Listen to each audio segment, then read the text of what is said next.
이번 시간에는 저희 컨테이너 화물의 운송 형태부터 같이 보도록 하겠습니다. 여기 보시면 이제 CY부터 CFS라고 써 있는데 일단 개념을 먼저 말씀드려 보도록 할게요. CY라고 하는 것들은 CY, 자, 컨테이너 야드를 저희가 CY라고 부릅니다. 컨테이너 야드. 컨테이너가 이제 장치할 수 있는 그런 공간들, 어떤 넓은 창고라고 보시면 될 것 같아요. 저희가 이제 그런 거 있겠네요. 익숙한 환경일 수 있는데, 뉴스를 보게 되면 항상 컨테이너가 이렇게 쌓여 있는 것들을 본 적이 있으시잖아요. 그 장소를 CY라고 생각하시면 되겠습니다. 컨테이너가 이렇게 차곡차곡 쌓여져 있는 장소를 저희가 CY라고 부른다. 그 다음에 CFS. 얘는 컨테이너 프레이트 스테이션 이라고 표현을 쓰고 있죠. 컨테이너 프레이트 스테이션, 여기도 창고인데요. 어떤 차이가 있는지에 대해서 말씀드리겠습니다. 자, 여기 보면 얘는 FCL을 장치하는 곳이에요. FCL이 뭔지 또 말씀드릴게요.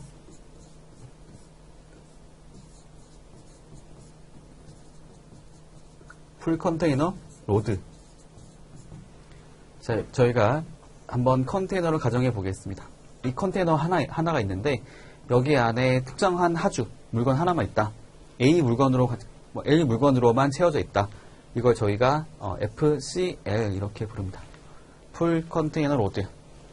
근데 얘를 A 물건 말고도 B가 섞여 있다. A랑 B 물건이 같이 혼재되어 있다. 이거는 LCL이라고 부릅니다. 레스 컨테이너 로드.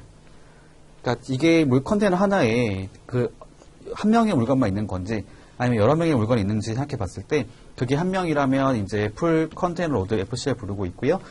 여러 명일 경우에는 저희가 LCL 이렇게 부르고 있습니다. 자, 그 다음에 여기 보시면은 자, CY는 아까 말씀드렸잖아요. FCL이라고 하는 것들을 이제 장치를 하는 곳이고 CFS 같은 경우에는 기본적으로 이거는 저희가 LCL 화물을 장치를 한다라고 보면 될 것 같아요. 왜냐하면 이 CFS 같은 경우에는 컨테이너 이제 작업장이라 보시면 될 것 같은데요. 여기서는 적출입의 과정에 이제 그런 작업들을 한다고 보시면 되겠습니다. 적입하고 적출하는 것들.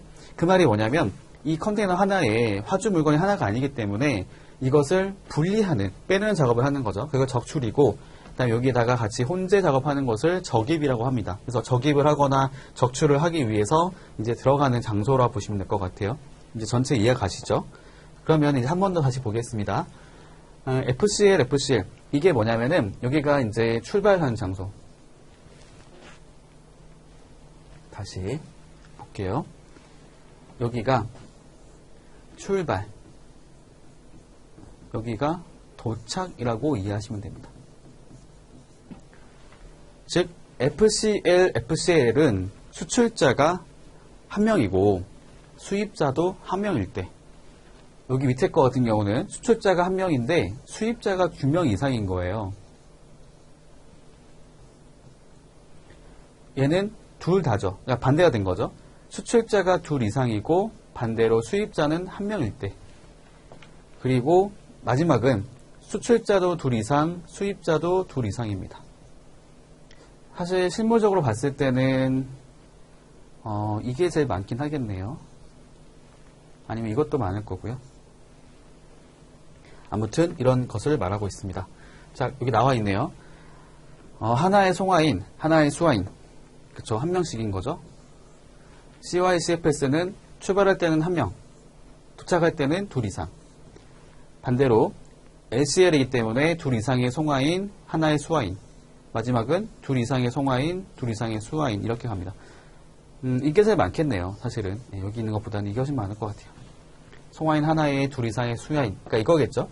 수출자가 한 명인데 공교롭게도 거기는 거기 나와 있는 예를 들면 미국에서 한국으로 물건을 수출하게 됩니다. 근데 그 사람이 한국에 있는 수입자 한 명한테만 판 게 아니라 여러 명한테 물건을 팔았었는데요.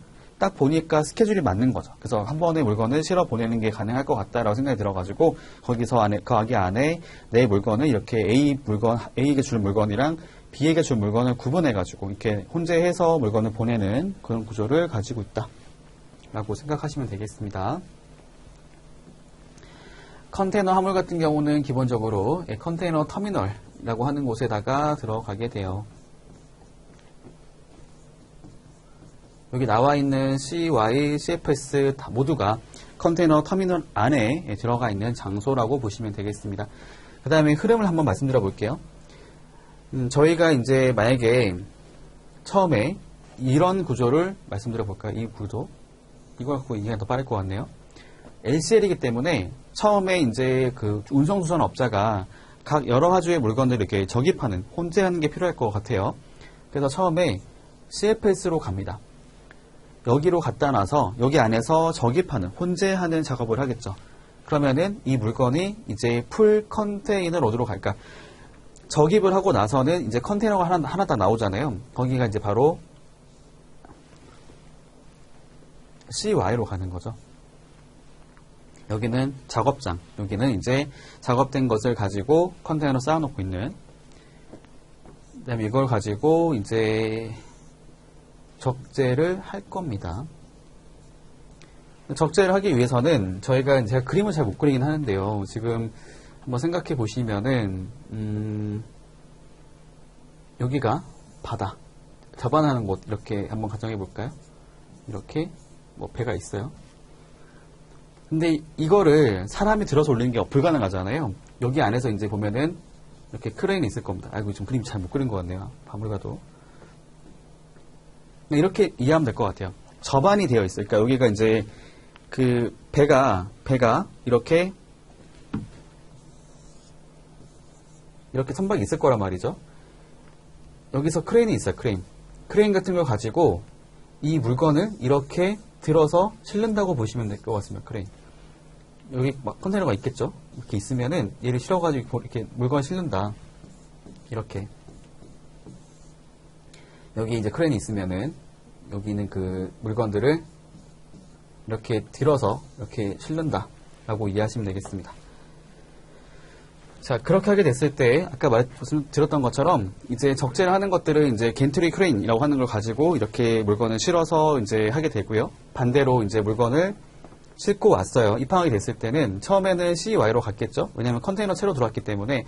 근데 그 상태에서 바로 그 화전도 가는 것이 아니라 이거를 이제 또 적출하는, 여기 둘 이상이기 때문에 얘를 분리하는 작업을 하기 필요하다고 했을 때는 CFS로 물건을 옮긴 다음에 그것을 적출하게 되고요. 적출된 물건들은 이제 각자 하주에게로 운송이 된다고 보시면 되겠습니다. 네, 그러면 될 것 같고요. 넘어갈게요. 그 다음에 네 번째입니다. 선화증권 나와 있고요. 빌 오브 레이딩이고요. 화주와 운송계약을 체결한 선박회사, 선사가 발행하는 운송 서류라고 써 있습니다. 그쵸? 선화증권이라는 것들은 이제 해상 운송을 할 때 그 운송인인, 그러니까 선사가 화주에게 이제 운송계약의 어떤 증거 서류 같은 느낌으로, 증거 서류로서 발행하는 서류다라고 보시면 될 것 같습니다. 세 가지 나와 있죠. 아까 말씀드렸던 것처럼 운송계약의 체결 증거, 화물 수취 증거, 그 다음에 중요한 거, 여기 나와 있는 선화증권만이 갖고 있는 특징이 있어요. 권리증권. 물품에 대한 소유나 지배의 증거로서 증권의 양도로 인해서 물품의 소유권을 이전할 수 있는 증서다. 그렇기 때문에 얘는 원본을 반드시 제시하게 되어 있습니다.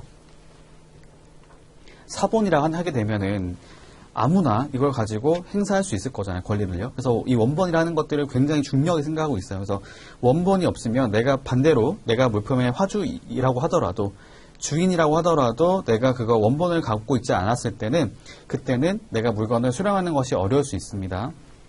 네, 그렇게 생각하시면 될 것 같고요. 넘어가겠습니다. 복합운송. 자, 볼게요. 두 가지 이상의 상이한 운송 수단을 이용해서 이루어지는 운송을 저희가 복합운송, 이렇게 말을 하고 있습니다.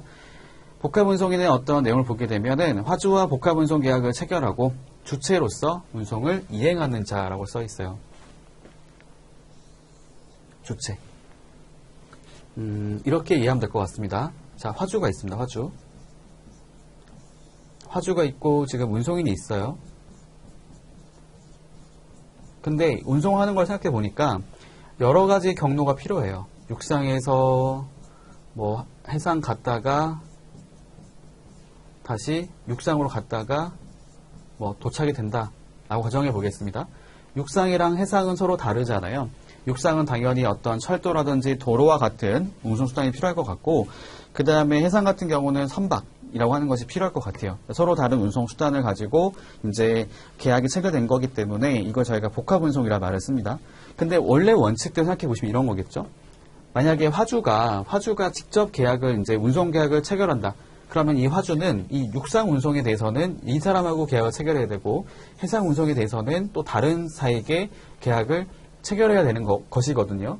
이렇게 따로따로 계약을 체결해야 되는 부분이 발생하는 것이고, 아무래도 이런 것들이 상당히 번거로울 것이고, 그 다음에 이제 조금 힘들 수가 있겠죠. 그런 부분들을 복합운송을 통해서 해결한다고 보시면 될 것 같습니다. 이렇게 되는 것들 말고 그냥 처음부터 이 화주는, 아이고 맞네요. 화주는 그냥 이 운송인하고 계약을 체결하면 되는 것이고, 이 운송인이 화주를 대신해 가지고 여기 있는 육상 운송, 해상 운송 이거에 대해서 각자 계약을 이렇게 1대1로 계약을 체결해요. 그리고 화주하고는 자신하고 계약을 체결했던 걸로 그냥 끝내는 거죠. 그러니까 화주 입장은 운송인하고의 계약만 있고, 뭐 실제로 운송을 하는 그 운송인하고는 아무런 관계가 없습니다. 뭐 이 사람들하고 아무 관계가 없는 거죠. 그러니까 화주는 운송인하고만 계약이 체결되어 있다고 보시면 돼요. 그래서 여기 보니까 화주와 복합 운송 계약을 체결하고, 이해가시죠? 아까 운송인이 이제 자신이 화주하고 이제 여러 운송인들을 자기가 따로따로 할 거긴 하지만 어쨌든 자신이 스스로 복합 운송 계약을 주체로서 계약을 체결하게 되고, 그 다음에 운송도 이제 주체로서 이행하는 자라고 보시면 되겠습니다. 그 말이 뭐냐면, 사고 발생하는 게 있다고 칠게요.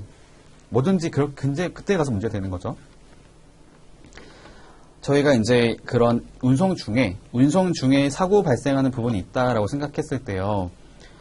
저희가 이제 원래 원칙은 사고 발생했던 구간을 알아서 거기서 운송했던 자에게 책임을 물어야 되는데, 근데 이게 복합 운송이 아니었을 때는 화주가 일일이 그것을 다 어디서 사고 발생했는지를 알아야 될 것이고, 그에 따라서 각각의 이제 해당되는 운송인에게 그런 보상 요구를 해야 되잖아요. 근데 상당히 이게 좀 복잡할 수 있거든요. 근데 복합 운송 계약을 체결하게 됐을 때는 어쨌든 그러니까 어디에서 사고 발생하더라도 실제로 사고를 일으켰던 그 사람하고 이제 화주가 이가는 것이 아니라, 화주 입장에서는 자신과 계약이 되어 있는 복합 운송인한테만 이제 보상 요구하게 되면 보상을 받을 것이고, 복합 운송인이 이제 실제로 이제 운송했던 자하고 계약을 체결한 자가 있을 거기 때문에 또 거기서는 보상을 요구해서 이제 구상권을 행사하는 형태로 간다고 보시면 되겠습니다.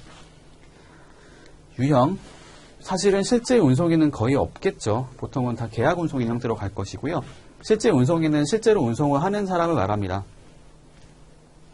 근데 복합 운송을 실제로 하는 것이 어렵겠죠. 왜냐면은 저희가 뭐 육상 운송 이런 것들은 가능할 수 있어요. 또 해상 운송도 가능할 수 있는데, 두 가지 이상을 결합하는 거잖아요. 결합하는 거기 때문에 예를 들면은 뭐 해상이랑 항공이 있다.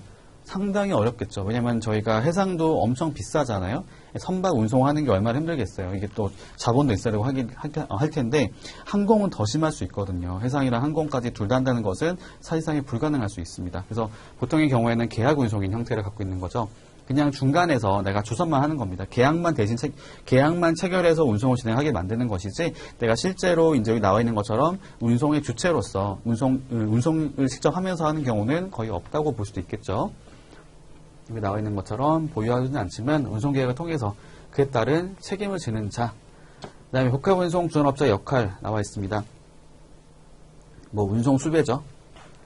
복합운송 주선업자. 아까 보신 것처럼 계약 운송인을 말한다고 보시면 돼요. 일종의 포워더. 그 다음에 운송 관련 서류 작성. 그렇죠. 저희가 알고 있는 것처럼 뭐 하우스, 뭐 이런 하우스, 뭐 에어웨이 빌, 하우스, BL, 그 다음에 복합운송 증권을 저희가 멀티모덜 트랜스포트 다큐먼트라 불러가지고요. MTD라 불러요. MTD. 뭐 하우스, MTD 이런 식으로.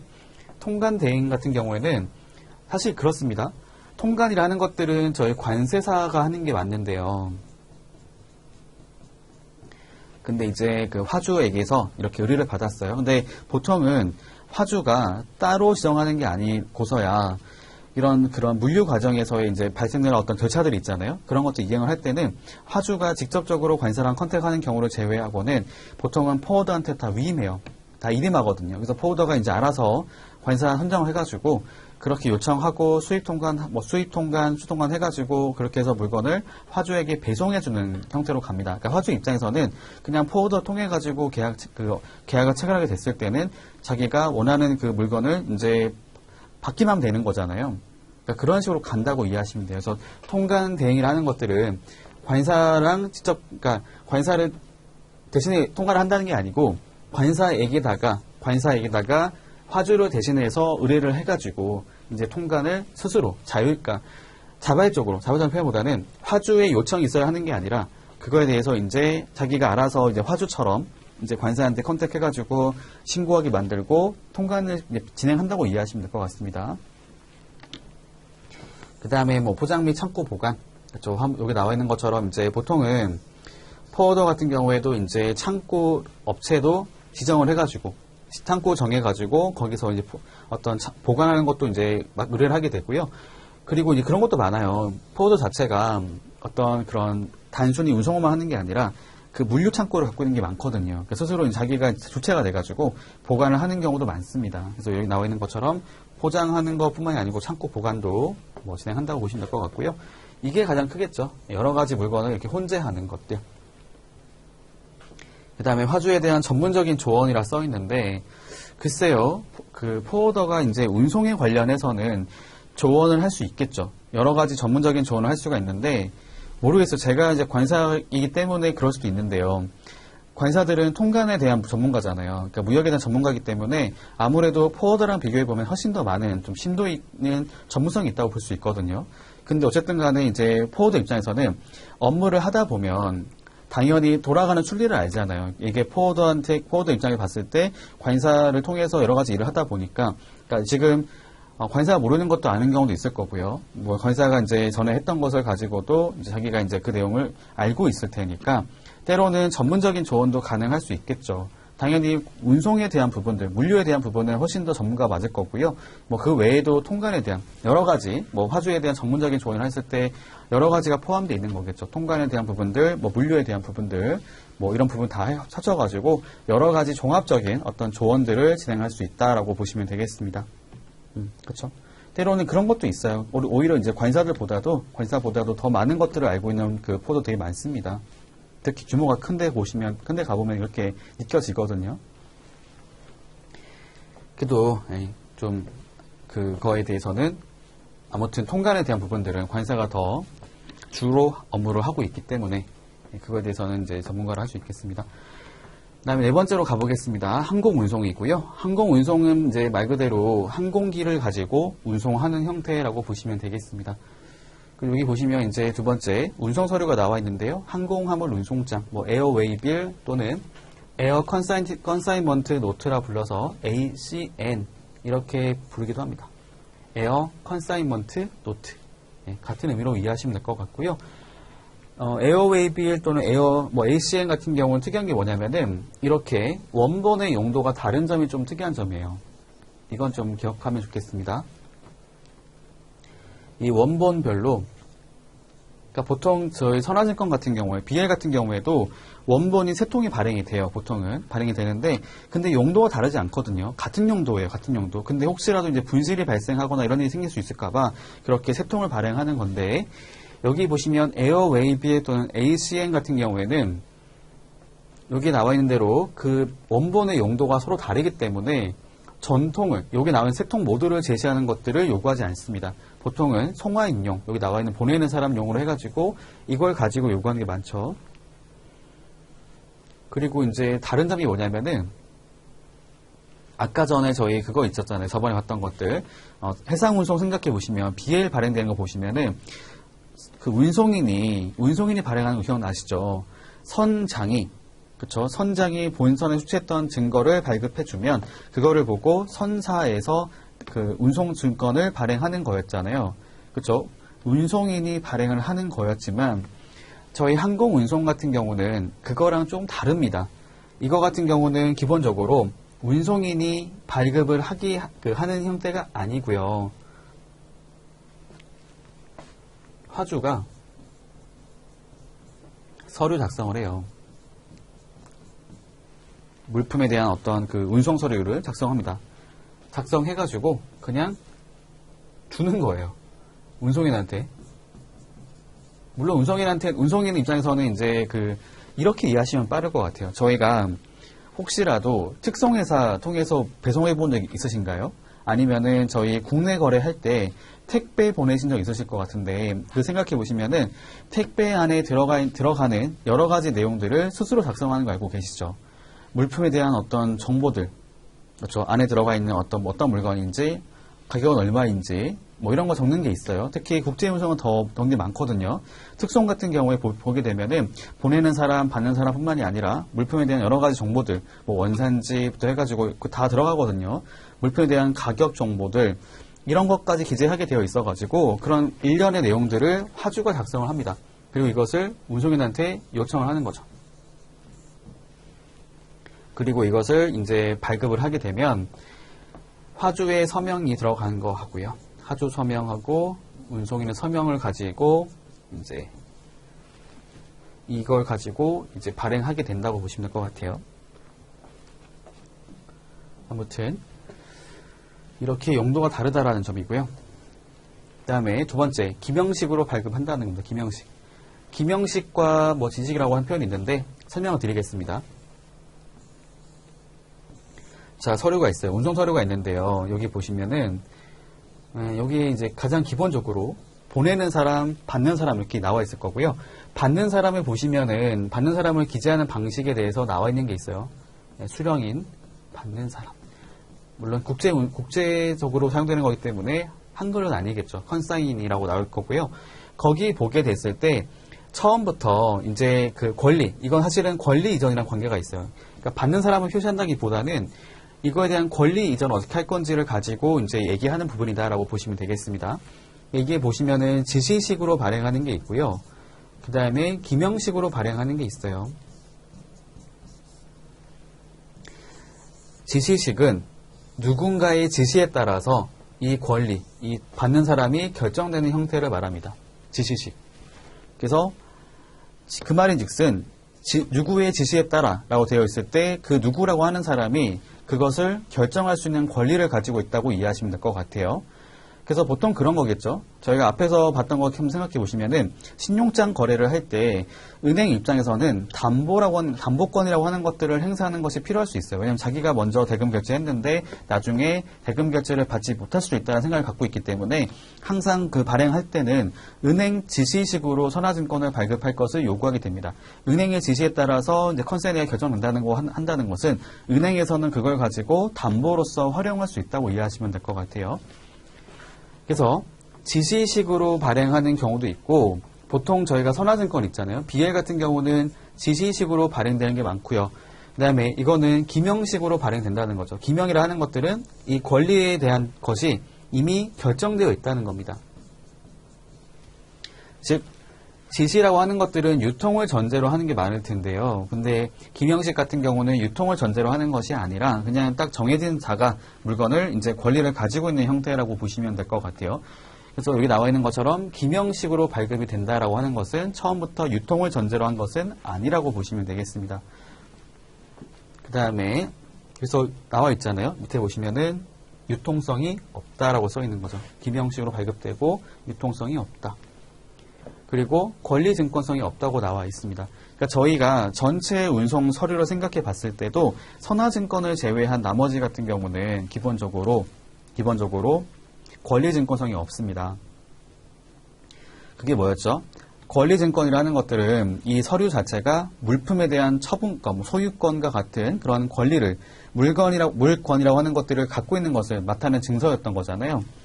권리증권성이 없기 때문에 이 서류를 내가 가지고 있다고 해가지고 이 것에 대한 이 물품에 대한 처분을 소유권을 마음대로 행사할 수 없다라고 보시면 될 것 같습니다. 그 다음에 수치식으로 발행된다. 수치식 이것도 설명드릴게요. 이거는 크게 두 개로 보시면 될 것 같아요. 선적식이라고 하는 거 같고요. 수치식으로 하는 것으로 나눠볼 수 있겠습니다. 선적식, 수치식. 선적식은 말 그대로 선적이 된 이후에, 선적 이후에 운송 서류를 발급하는 거예요. 수치식은 수치했다. 리시프트라고 본대요. 리시프트. 수치. 수령했다. 수령 이후 발급하는, 수령하고 나서 발급하는 겁니다. 이게 어떤 차이인지 아시겠나요? 선적이라는 것들은 운송수단에 물품을 적재하는 것을 말한다고 보시면 되겠고요. 수령이라는 것들은 그냥 물건을 받았다고 이해하시면 됩니다. 그래서 두 가지 엄연한 차이가 있는 거죠. 앞에서 보셨던 선화증권 같은 경우는 일반적으로는 거의 대부분은 선적식으로 발급이 됩니다. 그렇기 때문에 아까 보셨던 것처럼 선장이 선적 지시를 내려서 선적이 되고 나서 본선 수취증이 발급이 되고 이걸 가지고 BL을 발급을 했던 거죠.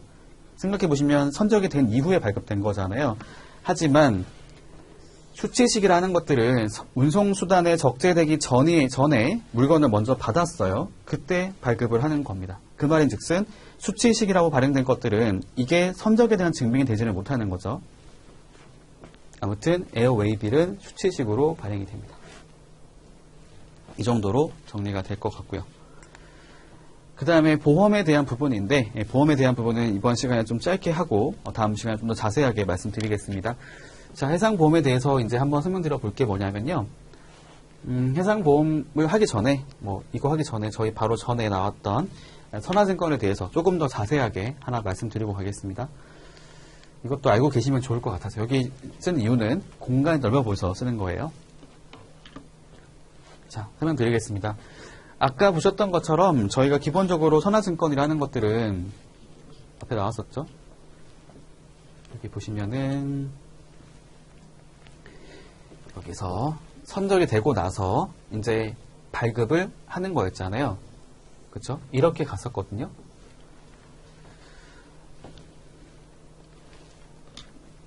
이것을 저희가 이제 두 가지로 말을 해보겠습니다. 저희가 선화증권을 발급하는 방식에 대해서 말씀드리고 보험 다음 시간에 또 말씀드릴게요. 여기다가 쓰겠습니다. 여기다가 저희가 선화증권을 발행하는 방식 BL 발행 방식에 대해서 제가 간단하게 설명을 드려보겠습니다.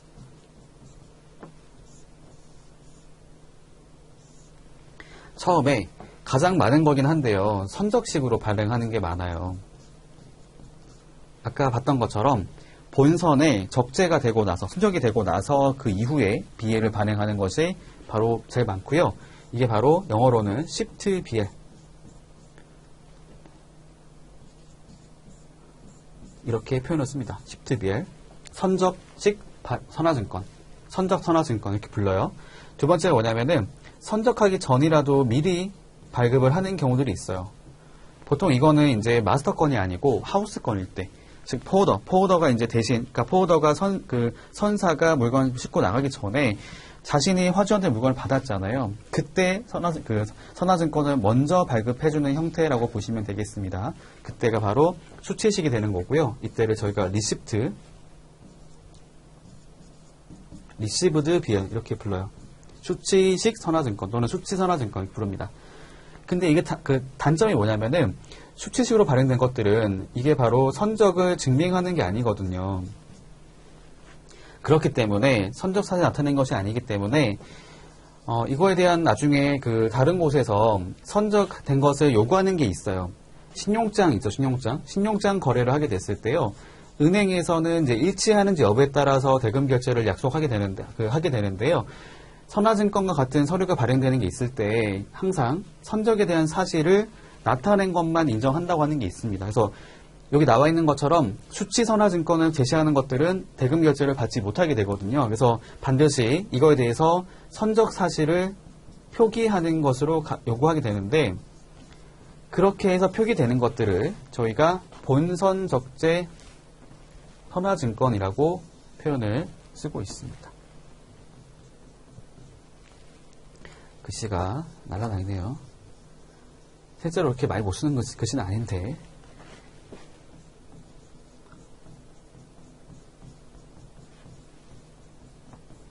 본선 적재 선화증권. 네, 이렇게 표현을 씁니다. 이거를 저희가 on board notation BL